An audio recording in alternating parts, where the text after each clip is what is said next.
A millionaire came home 3 hours early from a business trip, planning to surprise his children with gifts and an early dinner. But the moment he stepped through the front door of his mansion, his housekeeper rushed toward him with wide, terrified eyes, placed her hand firmly over his mouth, and whispered desperately, "Be quiet. Please, sir, don't say anything. Don't let her hear you." What this CEO discovered in the next few minutes about what had been happening in his own home, to his own children, while he worked long hours building his fortune, would shatter everything he thought he knew about the woman he'd married and the employee he'd taken for granted for 8 years. This is Vincent Calloway's story, and the truth about Rosa Martinez that changed everything. A story that begins not with wealth and success, but with a promise made at a hospital bedside 8 years ago. A promise that would save 3 children's lives in ways no one could have imagined. Before we start the story, leave a comment below and tell us what city you're watching from. We love seeing our Deep Stories community growing all around the world, and at the end of this story, don't forget to rate it from 0 to 10. Let us know what you think. If you believe that heroes come in unexpected forms, that protecting children is everyone's responsibility, and that sometimes the people we overlook are the ones saving lives in ways we never see, hit that subscribe button and turn on notifications. This is Vincent Calloway's journey, a story about a millionaire who came home early, a housekeeper who said, "Be quiet," and what he saw that left him absolutely broken. But to understand why this moment mattered so much, we need to go back 8 years, to a hospital room where a dying woman made a desperate request to a woman she barely knew. Let's begin. 8 years earlier.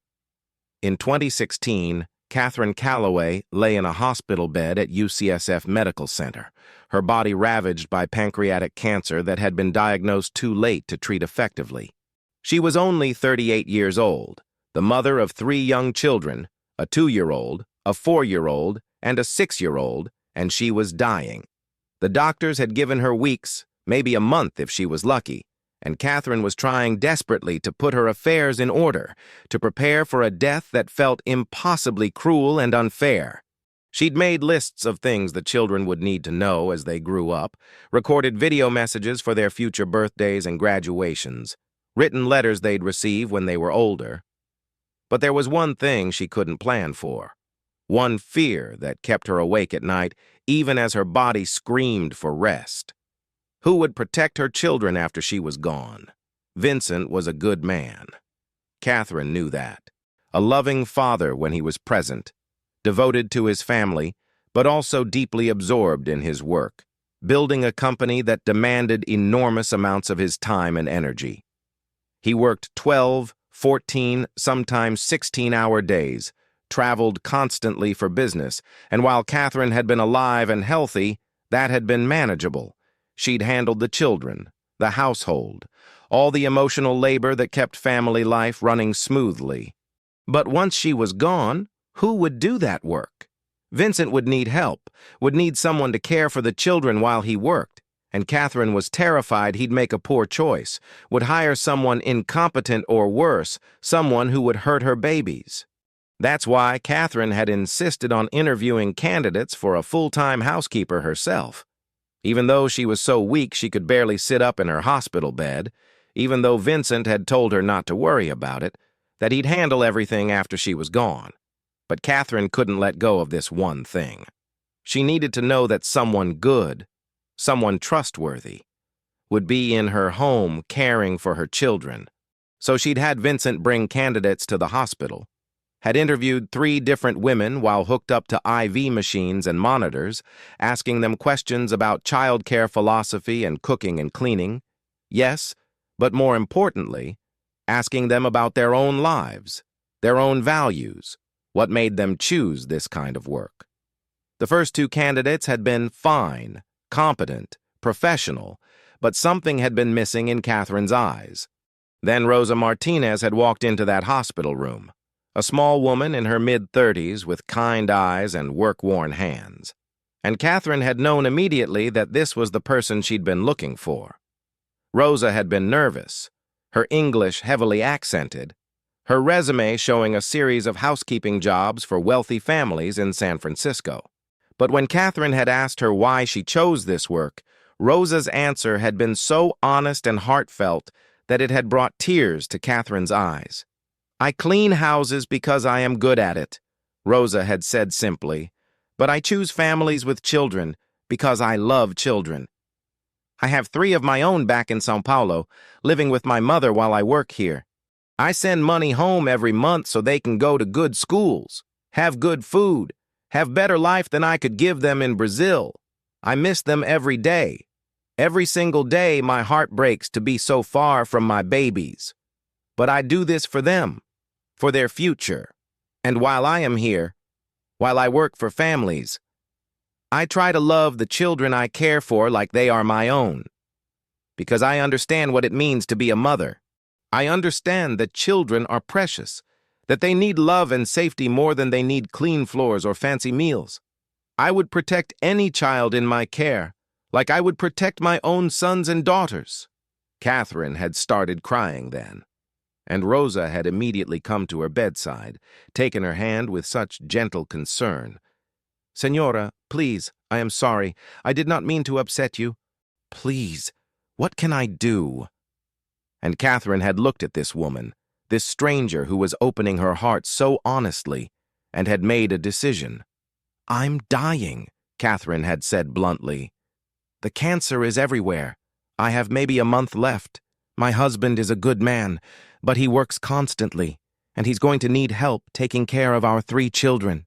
I need to know that whoever comes into our home after I'm gone will love my babies, will protect them, will see them as more than just a job. Can you do that, Rosa? Can you promise me that you'll watch over my children like they were your own?" Rosa had squeezed Catherine's hand, tears streaming down her own face now. "I promise, Señora, I swear to you on my own children's lives, I will protect your babies. I will watch over them. I will love them. You have my word. My sacred word." And Catherine had believed her, had felt a peace settle over her that she hadn't felt since her diagnosis. She'd made Vincent hire Rosa on the spot, had insisted that Rosa start immediately, spending the last weeks of Catherine's life getting to know the children while Catherine was still alive to introduce them, to help ease the transition. Rosa had been there in those final weeks, had helped care for Catherine when she came home for hospice, had cleaned and cooked and watched the children while Vincent spent every possible moment at his dying wife's bedside. Rosa had taken the children to the park when Catherine needed quiet, had made them simple meals they'd actually eat during that terrible time when nothing felt normal, had held them when they cried without understanding why Mommy was so sick. And 2 days before Catherine died, she'd called Rosa to her bedside one final time, had taken her hand with what little strength remained, and had whispered, "Thank you for keeping your promise. Please don't stop. They're going to need you so much. Promise me you won't leave them." And Rosa had promised again, had meant it with every fiber of her being. Catherine had died on a Tuesday morning in April, surrounded by family, at peace, knowing she'd done everything she could to protect her children even after she was gone. And Rosa had kept her promise, had stayed with the Calloway family through their grief, had been a steady, loving presence for 3 children who'd lost their mother far too young. She'd learned their personalities, their fears, their favorite foods and games and bedtime stories. Alexander, even at 6 years old, had tried to be brave, had tried to take care of his younger siblings. And Rosa had gently encouraged him while also reminding him it was okay to be sad, okay to cry, okay to still be a child. Sophia had been confused and angry, had tantrums and refused to eat, and Rosa had patiently worked through each difficult moment, offering comfort without judgment. And little Michael had been too young to fully understand, had kept asking when Mommy was coming home, and Rosa's heart had broken every time she'd had to gently redirect him to memories of Mommy instead of expectations of her return. Vincent had been drowning in grief those first months after Catherine's death, barely functional, throwing himself into work as an escape from the unbearable pain of losing his wife. He'd been grateful for Rosa's presence, for the way she kept the household running and the children cared for. But he'd been too lost in his own pain to really see how much she was doing, how completely she'd stepped into the gap Catherine's death had left. Rosa had essentially been raising his children, and she'd done it with love and dedication, because she'd promised Catherine she would, because she saw these motherless children and couldn't help but pour her heart into caring for them. For 2 years after Catherine's death, this arrangement had worked well enough. Vincent worked, Rosa cared for the children and the home, and slowly, painfully, the family had started to heal. The children still missed their mother desperately, still had hard days and tears and questions about why she'd had to die, but they were resilient the way children are, finding joy again in small moments, learning to carry their grief without being crushed by it. Rosa had been instrumental in that healing, her steady presence and unconditional affection giving them the security they needed to process their loss. But then Vincent had met Natalie Crawford at a tech industry networking event in late 2018, 2.5 years after Catherine's death. Natalie had been 33 years old, beautiful and charming, working in marketing for a smaller tech company. She'd approached Vincent at the cocktail reception, had struck up a conversation about his keynote speech, had been funny and engaging and interested in him in ways that had felt flattering after years of being defined primarily as a grieving widower. They'd exchanged numbers, had started dating, and Vincent had felt something he hadn't felt since Catherine died. Hope. Hope that maybe he could have a partner again, that maybe his children could have a mother figure, that maybe their family could be whole again. Natalie had seemed perfect in those early months of dating.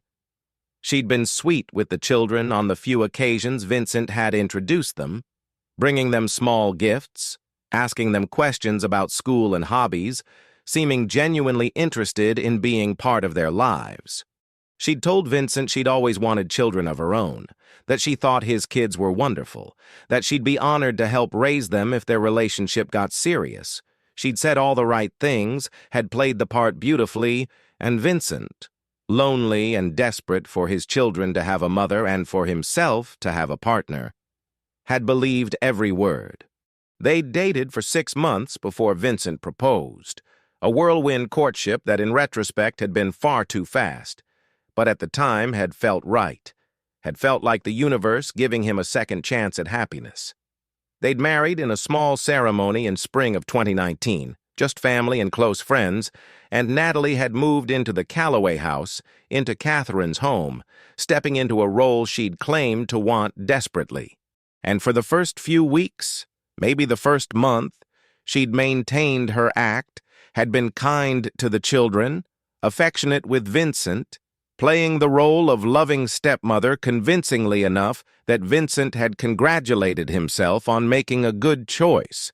But Rosa had seen the cracks in Natalie's facade almost immediately. She'd noticed how Natalie's smile would disappear the moment Vincent left the room, how her voice would change when speaking to the children from sweet to cold in an instant. She'd seen Natalie roll her eyes at Michael's childish questions, heard her mutter under her breath about how exhausting it was to deal with someone else's kids, witnessed her make small cutting comments to the children that weren't quite cruel enough to be obvious abuse but were designed to hurt, to undermine, to make them feel unwanted.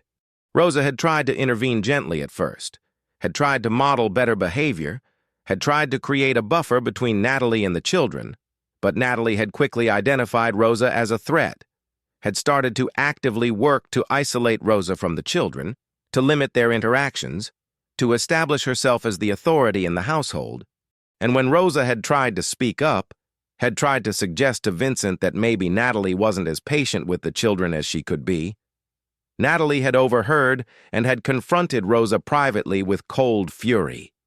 "You work for this family," Natalie had hissed, backing Rosa into a corner of the laundry room where no one else could hear. "You're the housekeeper. You clean and cook and do what you're told. You don't parent these children. You don't make decisions about them. And you certainly don't go tattling to my husband about how I choose to discipline them. Do you understand me?" Rosa had tried to stand her ground, had tried to explain that she'd been with the family for years, that Catherine had asked her to watch over the children, but Natalie had cut her off with a laugh that held no humor. "Catherine is dead," Natalie had said with brutal coldness. "Whatever promises you made to her don't matter anymore. I'm their mother now. I'm Vincent's wife. And if you can't accept that, if you can't stay in your lane and do your job without interfering, then I'll make sure Vincent understands that we need to find a new housekeeper, someone who knows their place, someone who isn't trying to replace me or undermine my authority in my own home." Then Natalie had leaned in close, her voice dropping to a threatening whisper. "And just so we're clear, I know you're here on a work visa. I know how immigration works. One phone call from me claiming you've been stealing, or inappropriate with the children, or any number of things, and you'll be deported so fast your head will spin. You'll never see your own kids again. Is that what you want?" Rosa had been terrified. She wasn't actually on a work visa. She had a green card and was perfectly legal. But Natalie didn't know that, and Rosa had been too frightened and shocked to correct her. The threat of deportation, of losing everything she'd built in America, of never seeing her own children again, had been paralyzing. And more than that, Rosa had recognized that Natalie's threat about getting her fired was very real. Vincent trusted his new wife, was still in the honeymoon phase of the marriage, and if it came down to believing his wife or believing his housekeeper, Rosa knew who would win that battle. So Rosa had backed down, had nodded her understanding, had agreed to stay in her lane. But she hadn't stopped watching, hadn't stopped caring about the children she'd promised Catherine she'd protect. She'd just become more careful, more subtle, trying to help them without being obvious about it, trying to document what was happening without getting caught. Because what was happening was getting worse, much worse, as Natalie dropped her pretense more completely with each passing week. The emotional abuse had started small and escalated steadily. Natalie would make the children redo simple tasks over and over, claiming they weren't done correctly, keeping them at the kitchen table for hours, perfecting homework that was already perfectly fine. She'd withhold praise no matter how well they performed, always finding something to criticize, something to correct, ensuring they never felt good enough. She'd compare them unfavorably to other children, to each other, to her friends, kids, making them feel inadequate and stupid. She'd bring up Catherine in cruel ways, suggesting that their mother would be disappointed in them, that Catherine had died because of the stress of raising difficult children, planting seeds of guilt and shame that were devastating to children who already carried the trauma of losing their mother. The punishments had grown harsher over time. Natalie would make the children kneel on the hardwood floor for extended periods as punishment for minor infractions, sometimes for an hour or more, until their knees were bruised and their legs were numb. She'd force them to stand in corners with their arms raised above their heads, timing them, adding minutes if they complained or if their arms dropped. She'd take away meals as punishment, making them watch while others ate, using food as a tool for control. She'd destroy their belongings, their artwork, their school projects, claiming they were making messes or taking up too much space, teaching them that nothing they created had value. The verbal abuse was perhaps worst of all. The constant stream of criticism and mockery and cruelty that wore away at the children's sense of self. Natalie would call them stupid, lazy, ungrateful, worthless. She'd tell them they were burdens, that Vincent only kept them around out of obligation, that no one really wanted them. She'd say their mother had been weak for dying and leaving them, that they were weak for missing her, that crying about her death was pathetic and immature. She'd mock their interests, their friends, their appearance, finding every vulnerability and exploiting it mercilessly. And she'd done all of this carefully, strategically, when Vincent wasn't around to see. She maintained her sweet, loving stepmother facade whenever Vincent was home, hugging the children and asking about their days and playing the role convincingly enough that Vincent never suspected. The children had learned quickly not to tell their father what was really happening, partly because they didn't think he'd believe them, partly because they were terrified of what Natalie would do if they tried. and partly because they'd been so broken down, they actually believed some of what she told them, that they were problems, that they were lucky to have her, that they deserved the treatment they received. Rosa had watched all of this happen with increasing horror and guilt. She'd tried small rebellions, sneaking extra food to the children when they were sent to bed without dinner, comforting them when Natalie wasn't looking, cleaning up evidence of minor accidents before Natalie could use them as excuses for punishment. But it hadn't been enough. She'd known it wasn't enough, and the guilt of not protecting them the way she'd promised Catherine had been eating her alive. She'd tried multiple times to find a way to tell Vincent what was happening, had rehearsed speeches, had planned conversations, but every time her courage had failed her. She'd been so afraid of Natalie's threats, so afraid of making things worse for the children, so afraid of losing her job and being unable to protect them at all. Finally, 3 months before Vincent came home early, Rosa had made a decision.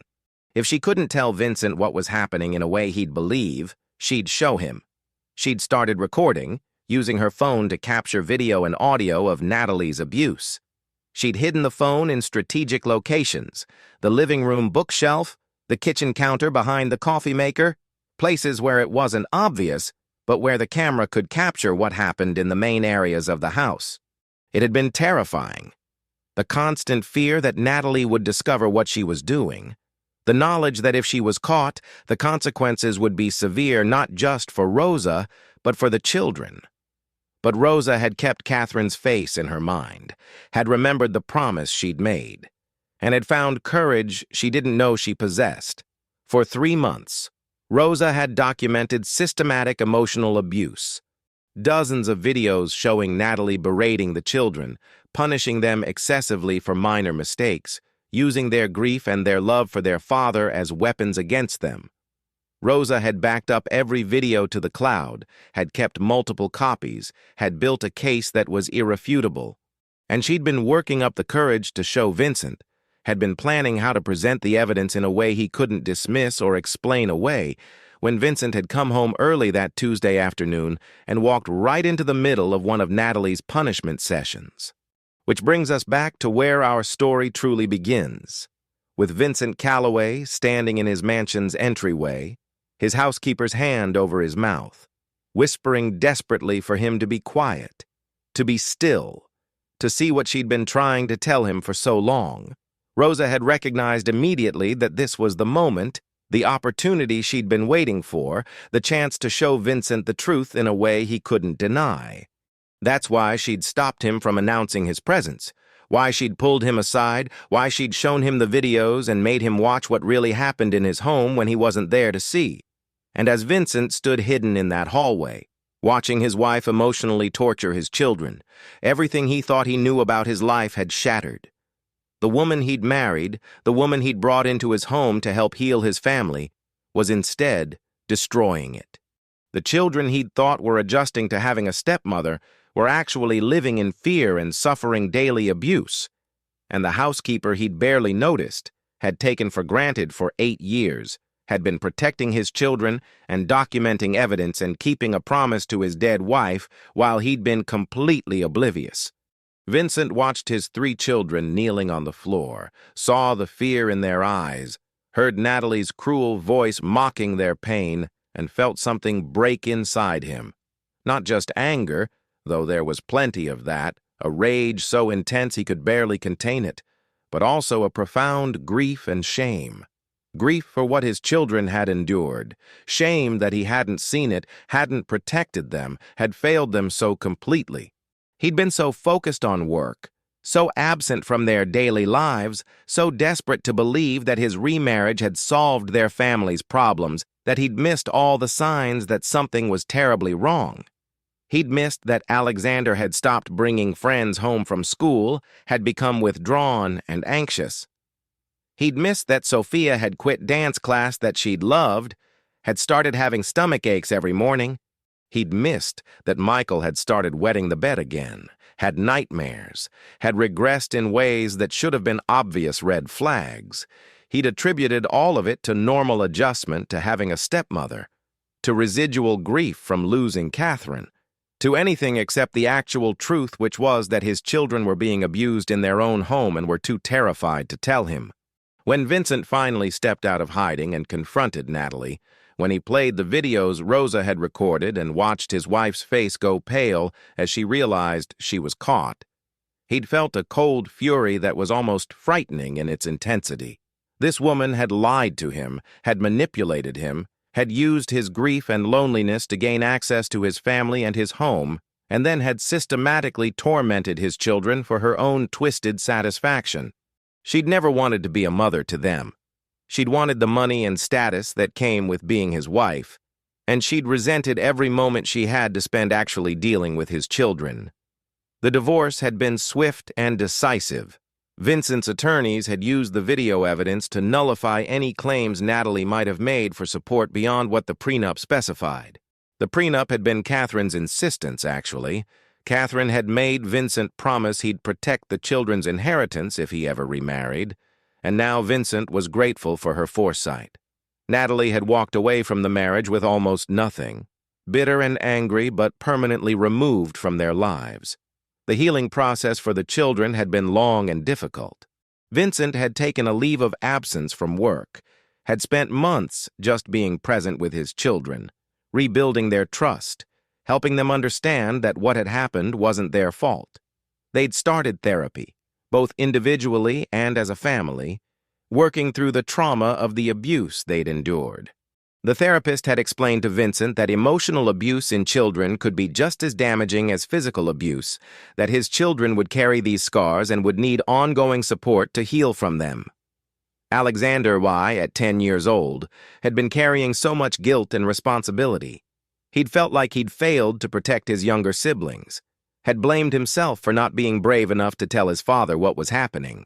In therapy, he'd finally been able to express all the fear and pain he'd been holding inside, had learned that he'd been a child dealing with an impossible situation and that none of what happened was his responsibility. Slowly, over months, Alexander had started to relax, to laugh again, to be a child rather than a miniature adult trying to hold everything together. Sophia had been angry, so angry at everyone, at Natalie for hurting her, at her father for not seeing it, at her mother for dying and leaving her, at the whole world for being unfair and painful.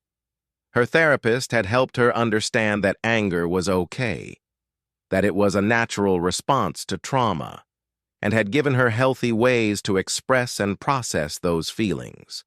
Sophia had started drawing and painting as a way to work through her emotions, creating powerful images that showed her inner world in ways words couldn't capture.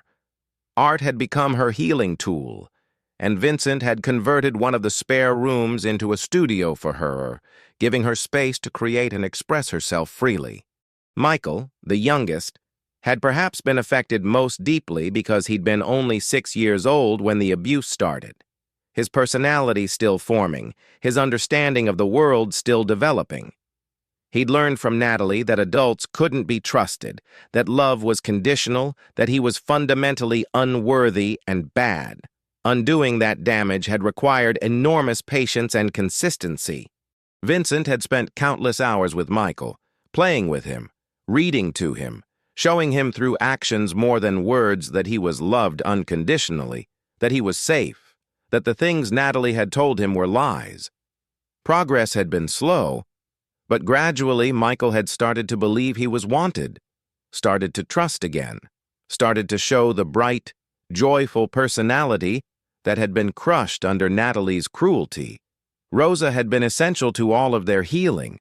The children trusted her in ways they couldn't yet fully trust their father, because Rosa had been there, had witnessed what they'd gone through, had protected them as much as she could.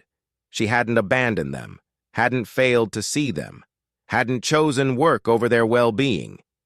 She'd kept her promise to their mother, and that mattered more than Vincent could express. He'd formalized Rosa's role in the family, had increased her salary to reflect that she was far more than a housekeeper, had given her authority to make decisions about the children's care, had made her truly part of their family in all the ways that mattered. The children had started calling her Tia Rosa openly, and she'd embraced the role with all her heart. She was the maternal figure in their lives now, not replacing Catherine, never that, but filling a desperately needed role with love and patience, and the kind of unconditional acceptance children need to thrive. She read to them at bedtime, helped with homework, attended school performances and soccer games and all the small moments that make up childhood. She celebrated their victories and comforted their defeats and provided the steady, loving presence that allowed them to feel safe enough to heal. Vincent had restructured his entire life and career to be more present for his children. He'd brought in a chief operating officer to handle day-to-day business operations, had cut his work hours dramatically, had made his children his priority in ways he should have done from the beginning, but hadn't understood were necessary. He'd started having breakfast with them every morning, being home for dinner every night, helping with homework and bedtime routines. He'd arranged his travel schedule to be minimal, and when he did have to travel, Rosa was there to provide continuity and security. The house that had been filled with fear and tension slowly transformed back into a home. Laughter returned. The children's personalities re-emerged from under the defensive shells they'd built to protect themselves. Alexander joined the robotics club at school and discovered a passion for engineering. Sophia performed in a school play and remembered how much she loved being on stage. Michael made a best friend and had his first successful sleepover without anxiety. These small, normal moments felt like enormous victories, evidence that they were moving forward, that healing was possible. One evening, about a year after Natalie's departure, the family was gathered around the dinner table. Something that happened every night now, a sacred time that Vincent protected fiercely. They were laughing about something silly Michael had said, the kind of easy family moment that had seemed impossible a year ago. And Alexander had looked at his father and said something that made Vincent's eyes fill with tears. "Dad," Alexander had said seriously, "I want to thank you." Vincent had looked at his son, confused. "Thank me for what, buddy?" Alexander had glanced at his siblings, then at Rosa, gathering courage. "For believing us. When you came home early that day and saw what was happening, you believed us. You didn't make excuses for her or tell us we were exaggerating. You protected us, and I know I should have told you sooner what was happening, but I was scared. But you fixed it. You made us safe. So thank you." Sophia had nodded, adding her own thoughts. "And thank you for letting Tia Rosa stay, for making her part of our family. She's the one who saved us first, who kept us going when everything was bad. We love her." Michael had just reached over and hugged Rosa tightly, and she'd held him close, tears streaming down her face. Vincent had looked at his children, at Rosa, at this family they'd built from pain and loss and hard-won healing, and had felt a gratitude so profound it was almost painful. They'd survived. They'd come through something that could have destroyed them, and they'd come through together. "I'm the one who should be thanking you," Vincent had said, his voice rough with emotion. "You kids survived something that never should have happened. You were so brave, so strong, and I'm sorry I didn't see it sooner. I'm sorry I wasn't there when you needed me, but I see you now. I'm here now. And I promise I will never stop being here, never stop protecting you, never stop making sure you know how loved and valued and important you are." He'd turned to Rosa, this woman who'd kept a promise to his dead wife, who'd put herself at risk to protect his children, who'd loved them when they desperately needed love. "And Rosa, you saved my children's lives. Not just their physical lives, but their emotional lives, their ability to trust and love and heal. You kept your promise to Catherine in the most profound way possible. She asked you to watch over them, and you did. You protected them when I failed to. You documented the truth when I was blind to it. You were braver than I was, stronger than I was, more committed to their well-being than I was. I can never repay that debt.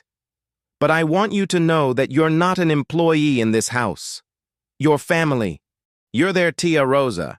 And you're the reason they're sitting here tonight, able to laugh and heal and move forward. Thank you doesn't even begin to cover it, but thank you.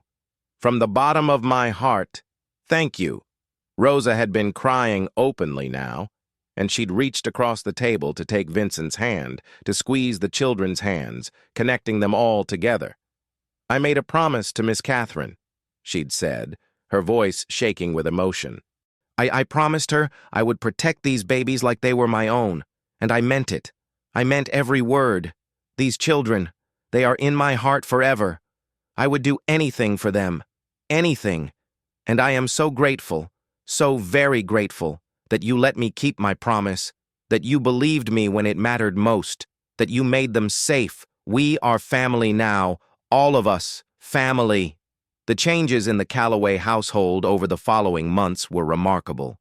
Vincent continued to maintain his reduced work schedule, continued to prioritize his children above career advancement, continued to be present in ways that transformed their relationships. He coached Michael's soccer team. He helped Sophia build sets for her school plays. He taught Alexander coding, and they built projects together. He was the father his children needed, engaged and attentive and emotionally available in ways he hadn't been when he was drowning in work and grief. Rosa's role in the family continued to evolve and deepen. Vincent had formally designated her as the children's legal guardian in his will, ensuring that if anything happened to him, the children would stay with someone who loved them rather than being sent to distant relatives. He'd helped Rosa bring her own children from Brazil to visit multiple times, had watched how tender she was with them, how much they'd sacrificed being apart so Rosa could give them better opportunities. Vincent had even started exploring options to help Rosa's children immigrate permanently if that was what she wanted, using his resources and connections to try to give back to this woman who'd given his family so much. The children thrived in this new environment of safety and love. Their grades improved, their confidence grew, their capacity for joy expanded. They talked about their mother Catherine with increasing ease, sharing memories and stories, keeping her alive in their hearts in healthy ways, rather than the guilt-laden mentions Natalie had used as weapons. They understood now that their mother's death had been an illness, a tragedy, but not their fault, never their fault. They also understood, in ways that were profound for children so young, that family was about more than biology. Their mother had died but had loved them until her last breath. Their father had been physically present but emotionally absent, and was now learning to truly be a parent. Their stepmother had been legally family but had been cruel and abusive. And Tia Rosa, who wasn't related by blood or marriage, who'd started as an employee, was family in all the ways that truly mattered because she'd chosen them, had protected them, had loved them without condition or reservation. 2 years after that terrible day when Vincent came home early, the family celebrated an important milestone. Vincent had decided to establish a foundation in Catherine's name, focused on supporting families dealing with childhood cancer and providing resources for single parents and widowed parents navigating grief while raising children. At the launch event, Vincent had given a speech about Catherine's life and legacy, about the importance of being present for children, about how easy it is to miss what's happening in your own home when you're distracted by work and grief and the demands of daily life. And he'd publicly thanked Rosa, had told hundreds of people at that gala about how she'd saved his children, how she'd kept a promise to a dying woman, how she'd been the hero of their family's story. He'd presented her with a special recognition, had announced that the foundation would include a program supporting immigrant domestic workers, ensuring they had legal protections and resources and weren't vulnerable to the kind of threats and exploitation Natalie had attempted. Rosa had been overwhelmed, had given a brief speech about the honor of serving the Calloway family, about the bravery of the children, about how love and protection of children should be everyone's responsibility. The children had been there that night, dressed in formal clothes, standing with their father and Tia Rosa, a family that had been broken and had rebuilt itself stronger. Photographers had taken pictures, and later Vincent would frame one of those photos, all 5 of them together, smiling, healed, and hang it in the living room next to his wedding photo with Catherine. Two families, connected by love and loss and the promise a dying woman had made to a housekeeper she barely knew. What did you think of Vincent and Rosa's incredible story? From Millionaire, who came home early and discovered the horrific truth about what was happening in his own home, to Housekeeper, who risked everything to protect children she'd promised their dying mother she would watch over, to a family that rebuilt itself on foundation of truth and healing and love. This story shows us that heroes come in unexpected forms, that protecting children is a sacred responsibility that transcends job descriptions and social class, that courage sometimes means documenting truth even when you're terrified of the consequences, and that families are built on love and safety and choice, not just biology or legal documents. Leave your thoughts in the comments below. How would you have handled discovering your spouse was abusing your children emotionally? Do you think Rosa should have told Vincent sooner? Or was her approach of documenting evidence first the right choice? What would you do if you witnessed child abuse in a home where you worked? Have you ever made a promise to someone and kept it even when it cost you dearly? Share your story. Your experience might help someone else who's facing similar impossible choices about whether to speak up or stay silent, about how to protect children when doing so might put yourself at risk. Now, rate this story from 0 to 10. Let us know what you thought. Was it the powerful journey of protection and justice and healing you were hoping for? And if you believe that every child deserves to be safe and loved in their own home, that speaking up about abuse is always the right choice even when it's terrifying, that sometimes the people society overlooks and undervalues are angels in disguise doing sacred work, hit that subscribe button and turn on notifications. We have more incredible true stories coming your way every week. Thank you so much for watching Vincent and Rosa's story. Remember, if you suspect a child is being abused emotionally or physically, speak up. Document what you see if it's safe to do so. Report to authorities. Be brave like Rosa was. Children can't always protect themselves. They need adults who will fight for them, who will keep promises even when it's hard, who will see them and value them and ensure they're safe. Every child deserves what these children eventually found, a home where they're loved, where they're protected, where they can heal and grow and become who they're meant to be.